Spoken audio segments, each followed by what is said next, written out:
Bayang matod share ko muna minsan kasi maging problema kaya katamong ating asawa, ating tao, itang differences tamo. Madalas kasi na mag-expect ka na feel na itang same way na feel mo tungkol kay neto nga bagay. Itang nung naning maging reaction na ketang neto nga bagay expect na nung naning maging reaction mo ketang neto nga bagay dapat ating i-react. Kunwari itang iya pa niyang mag I love you uling vocal ya, samantalang ika bilang lalaki mo masyadong gagawa ito itang masyadong vocal, pero papakit mo keng action panto ng tamo itang nung makanano tamo mag-react keng neto nga bagay, makanano tamo mag umaction keng neto nga bagay, mag-expect tamo na feel na itang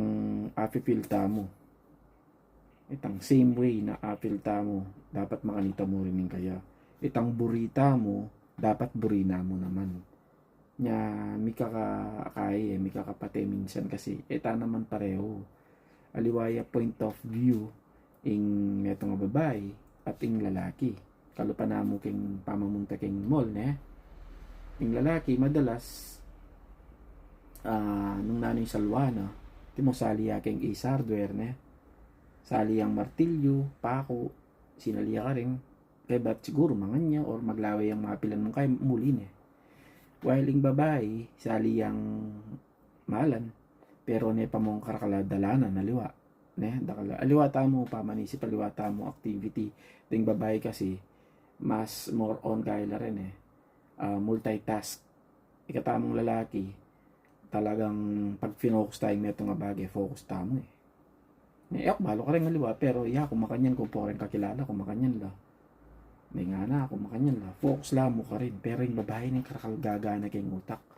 itala ka lupa utak kaya itamong lalaki dapat itamong mag-expect